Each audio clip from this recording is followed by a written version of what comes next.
The moment I saw a black cable slicing through the fresh mountain snow outside my cabin, I knew my peaceful life in the wilderness was about to explode into something I would never forget. That wire did not belong there, and deep down, I already knew it was stealing more than electricity. It was about to steal my quiet, my safety, and my sense of home. I had moved into my mountain property to escape noise, neighbors, and nonsense. No traffic. No crowds. Just pine trees, clean air, and a small off-grid style cabin powered by a hybrid solar and utility system. Every month, I paid my electric bill like clockwork, even though I barely used anything beyond lights, heating, and my laptop. But then the bills started rising. First a little. Then a lot. By the time winter hit, my statement showed triple what I had ever paid before. At first, I blamed the cold. Then I blamed the utility company. But something didn't feel right. I wasn't running anything extra, yet I was being charged like I was powering a hotel. So I did what any suspicious homeowner would do. I checked my meter. That's when I noticed the numbers spinning even when everything inside my house was shut off. No lights. No heat. No appliances. Yet the meter kept moving. That's when I stepped outside and followed the faint hum through the snow. It didn't take long before I saw it. A thick black cable, partially buried, running from the side of my breaker box straight into the trees. Someone had dug a narrow trench and tried to hide it beneath snow and pine needles, but they hadn't done a very good job. I followed it downhill. My stomach tightened with every step. I wasn't just being overcharged. I was being robbed. The cable ran for almost 100 yards before disappearing into the side of another house. A large, well-maintained cabin with expensive windows, new siding, and a luxury SUV parked outside. That was Karen's place. The same Karen who had complained about my fence, my firewood, and even the color of my door. The realization hit me like ice water. She hadn't just been annoying. She had been stealing my power for months. And in that moment, staring at the wire running into her wall, I had no idea that confronting her would lead to police cars, flashing lights, and a fight that would shake the entire mountain community. I stood there in the snow for a long moment, staring at the cable as if it might suddenly slither away like a guilty snake. My breath fogged the air, and my heart pounded louder than the wind through the pines. I wasn't just angry. I felt violated. Someone had crossed onto my land, tampered with my power system, and quietly drained money from my pocket while smiling at me in passing. I walked back up to my cabin and grabbed my phone. I took photos of the breaker box, the cable, and the trench cut through the snow. I even recorded a short video showing the meter spinning while everything inside my house was turned off. If this was going to become a fight, I wanted proof. Then I marched straight down to Karen's place. Her cabin looked like something out of a magazine, all warm lights and holiday decorations, as if nothing ugly could possibly exist inside. I knocked hard. No answer. I knocked again, louder. Finally, the door swung open, and there she was, wrapped in a fluffy robe, eyes sharp and annoyed. "What do you want?" she snapped. I kept my voice calm. "There's a cable running from my breaker box into your house. You've been using my electricity." Her face changed instantly. First confusion. Then irritation. Then something closer to fear. "That's ridiculous," she said. "You're trespassing. Get off my property." I pulled out my phone and showed her the photos. The cable. The trench. The meter. "Explain this." For a split second, she didn't speak. Then her anger came roaring back. "You're making things up. That wire must be yours." "I don't know anything about it." "It goes into your wall," I replied. "I followed it from my box to your house." She stepped closer, jabbing a finger at my chest. "You don't have the right to accuse me of anything. I'm calling the police." You're harassing me. That was when I realized this wasn't going to be a simple apology and fix. Karen wasn't going to admit anything. She was going to fight. As she turned to grab her phone, I started recording. Not just her face, but the cable running into her siding. I narrated everything calmly, stating the date, time, and what I was seeing. She noticed. "Stop filming me," she yelled. "That's illegal." "It's not," I said. "And I'm protecting myself." Her hands shook as she dialed. "Hello? Yes, there's a man outside my house threatening me. I'm scared." I almost laughed at how quickly she turned the story around. As I stood there, snow crunching under my boots, I knew something big was about to happen. Because when Karen called the cops, she didn't just call them on me. She called them straight into her own lie. The sound of distant sirens cut through the mountain air long before the patrol cars came into view. Karen stood on her porch with her arms crossed, chin lifted, playing the part of the wronged homeowner perfectly. Anyone passing by would have thought I was some dangerous stranger, not the neighbor whose electricity she had been stealing. I stayed where I was, phone still recording, making sure the cable and her house were clearly in frame. I wasn't about to give her any excuse to twist the story further. 2 police vehicles rolled up, tires crunching over the gravel driveway. The red and blue lights flashed against the snow and pine trees, turning the quiet mountain road into a surreal scene. The officers stepped out, calm but alert. One of them approached Karen first. She immediately launched into her performance. "He showed up yelling at me," she said, pointing at me. "He accused me of stealing power, which is ridiculous." I felt threatened. The officer nodded politely, then turned to me. "Sir, what's going on?" I spoke slowly and clearly. "There's an electrical cable running from my breaker box to her house. My meter is spinning even when everything in my home is turned off." I followed the cable and found it entering her wall. Karen scoffed loudly. "He's lying. That cable must be his. I don't know anything about it." I showed the officers my phone. The photos. The video. The spinning meter. The trench. The wire disappearing into her siding.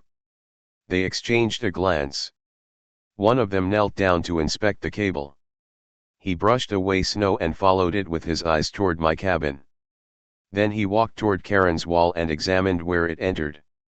"Ma'am," he said, "this cable does appear to run from his property into your home." Her face flushed red. "That doesn't prove anything," she snapped. "Maybe he did it to frame me." The officer raised an eyebrow. "You're saying he ran a buried electrical line from his breaker box to your house without you noticing?" Karen opened her mouth, then closed it. The second officer walked over to my cabin to confirm the breaker box. A few minutes later, he came back. "The line is connected to his system. It's live." Silence fell. Karen's eyes darted back and forth. "I didn't know," she finally muttered. "Someone must have done it for me." The officer didn't look convinced. "Do you have an electrician who's been working on your house?" She shook her head. At that moment, the truth was hanging in the air like cold breath. She had been caught. And now, with police standing between us, her web of lies was starting to collapse. Karen crossed her arms tighter, as if she could physically hold her story together. The officers weren't buying it, and neither was I. One of them gently tugged on the cable where it entered her wall, checking how it was fastened. It wasn't temporary. It was secured, weatherproofed, and professionally installed.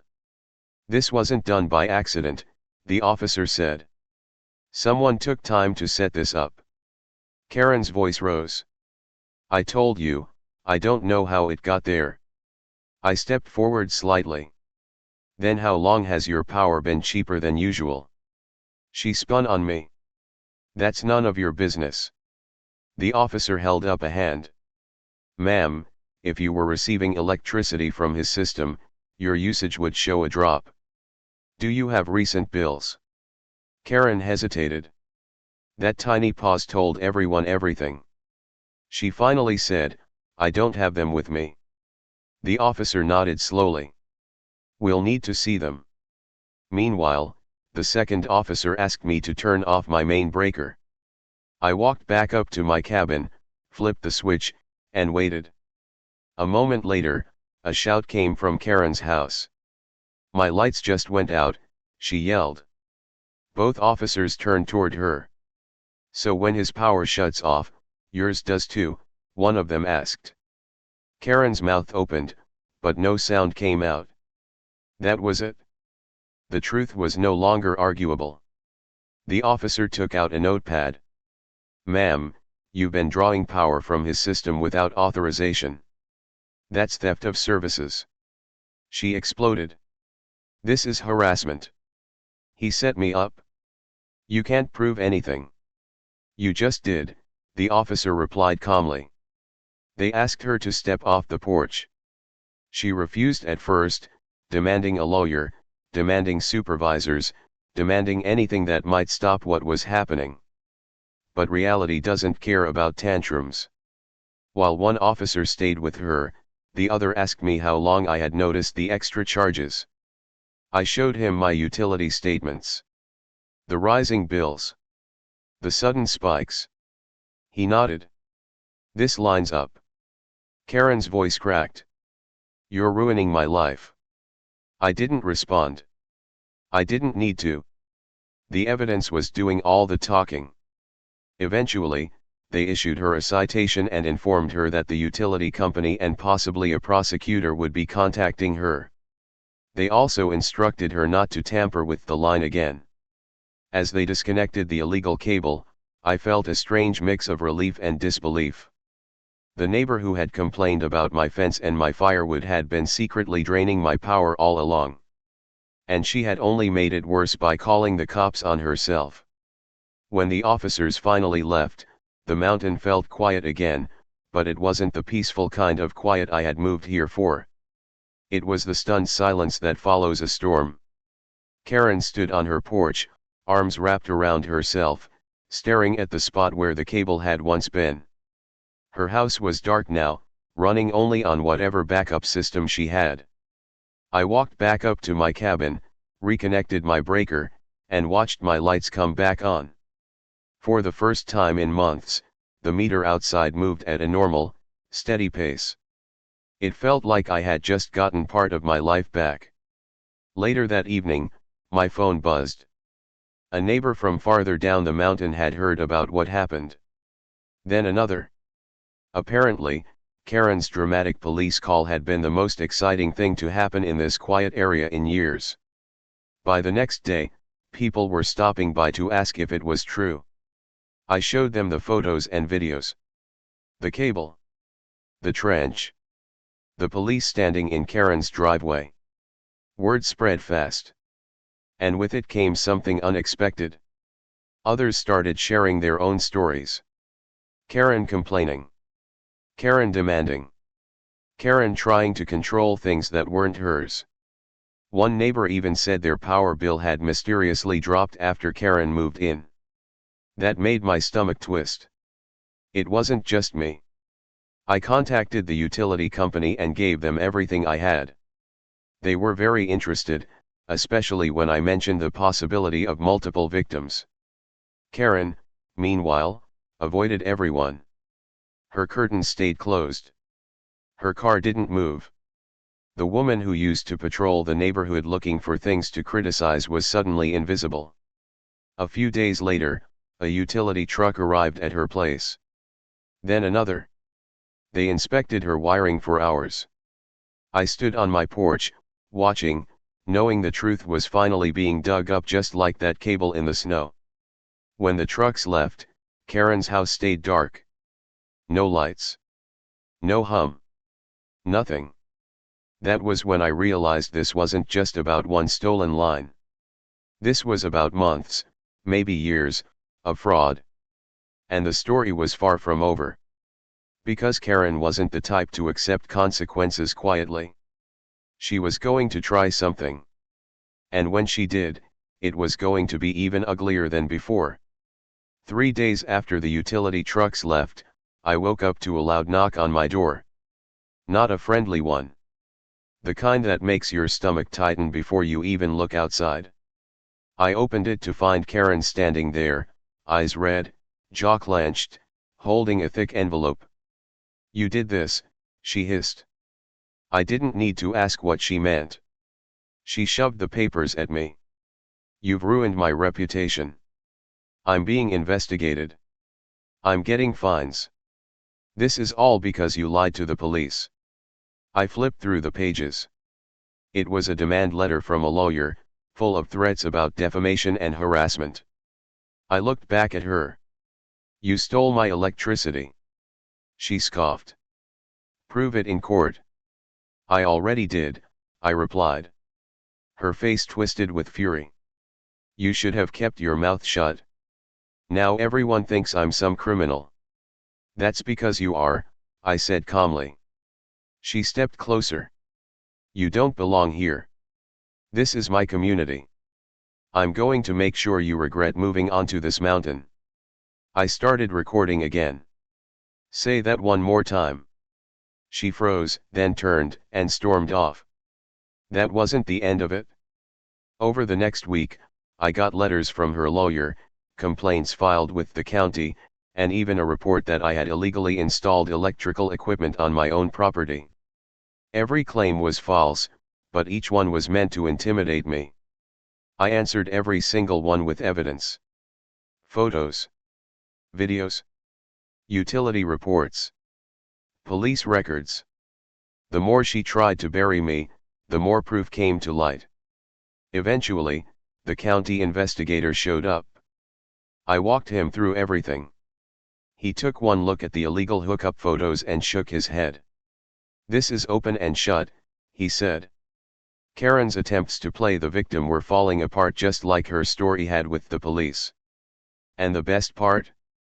Every complaint she filed created a new paper trail proving she knew exactly what she had done. By trying to attack me, she was actually building the case against herself. She didn't realize it yet. But she was about to lose far more than free electricity. The mountain community might have been small, but it wasn't blind. Once the county investigators started asking questions, more people came forward. Neighbors who had stayed quiet for years suddenly had stories to tell. One couple said their power bills dropped right after Karen's place went dark. Another said they had seen strange cables being buried near her house months earlier. A retired electrician who lived nearby even offered to testify that the setup was intentional and professionally done. Karen had been playing this game for a long time. The utility company launched a full audit. They traced abnormal usage patterns across the grid and found multiple homes that had been affected. Some had lost hundreds. Others, thousands. And all of it pointed back to Karen's property. A week later, she received an official notice. Charges were being prepared. Theft of services. Fraud. Tampering with utilities. She didn't knock on my door again after that. Instead, she hired a new lawyer. A better one. But no amount of legal talent could erase the wires, the photos, or the witness statements piling up against her. Meanwhile, something else happened. The neighbors started treating me differently. People waved. They stopped to talk.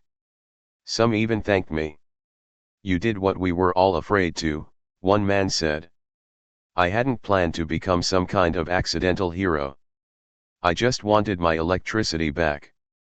But exposing Karen had done something bigger.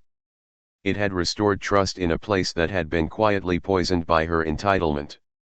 One evening, I sat on my porch watching the sun dip behind the mountains, and for the first time in months, everything felt right again. Then my phone rang.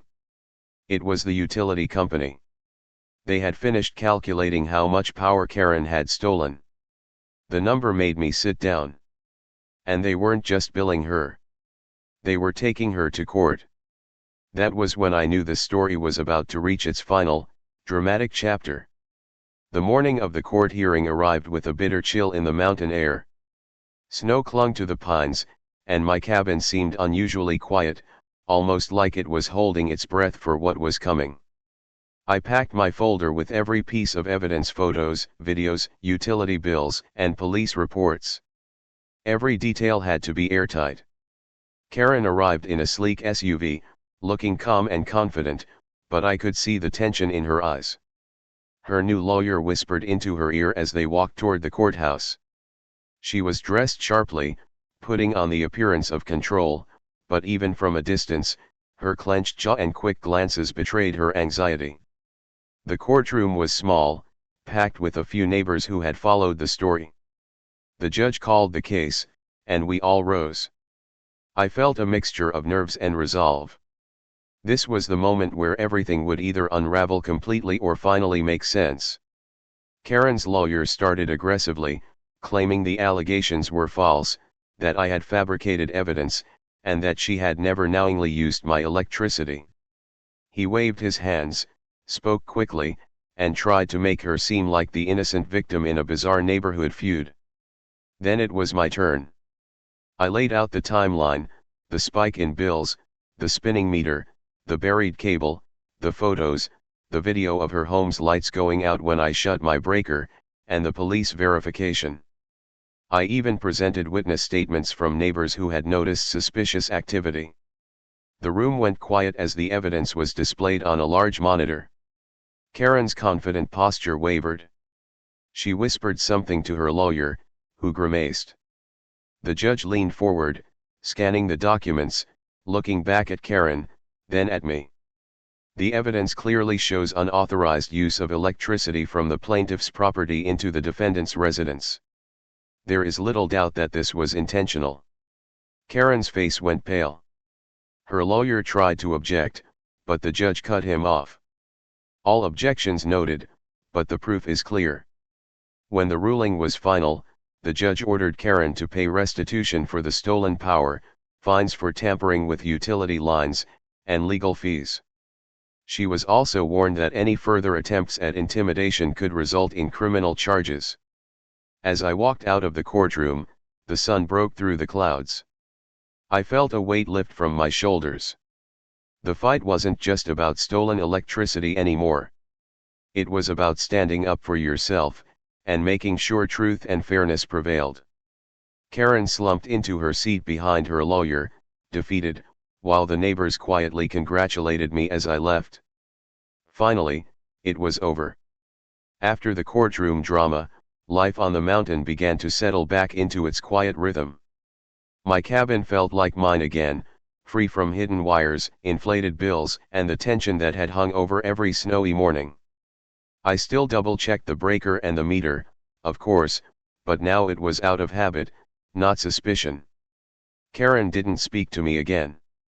Her house stayed dark for weeks, and the neighbors reported seeing her moving out quietly, selling the SUV, and packing things with little fanfare. It seemed she had finally realized that her actions had consequences, and no amount of anger or entitlement could rewrite what had been exposed. The utility company completed the restitution process. They confirmed that every kilowatt she had stolen would be billed to her, plus a substantial fine for tampering. It was more than just a financial victory, it was symbolic. Justice doesn't always arrive on time, but when it does, it carries weight. People still stop by occasionally, shaking their heads at the audacity, or laughing about how a simple cable became the catalyst for such drama. I share the story now as a cautionary tale: never ignore something that feels off, and always stand up for yourself, no matter how intimidating the other person may seem. That winter, I hosted a small gathering on my porch. Neighbors came with hot cocoa, sharing stories about other petty disputes that had finally been resolved. It felt like a community renewed. Karen had been a storm that left a scar, but the mountain had healed. I sometimes look up at her empty cabin across the trees. It's a reminder that entitlement and deceit don't survive forever. The snow melts. The lines of truth remain. And for me, the lesson is clear: vigilance matters. Documentation matters. Courage matters. Most importantly, standing your ground calmly, with evidence, and without letting anger control you can turn even the darkest, most nerve-wracking confrontations into victories that resonate far beyond the immediate moment. The mountain air is quieter now. The snow crunches underfoot without hidden wires beneath it. And as the sun sets over the pines, I can finally breathe. Justice wasn't just served, it was a warning, a lesson, and a story that will be told for winters to come. Some battles are small, like electricity in a snowy mountain cabin. Others are bigger, like community trust, personal integrity, and the principle that no one is above accountability. And in this case, Karen learned the hard way that crossing the line has consequences even in the middle of the mountains.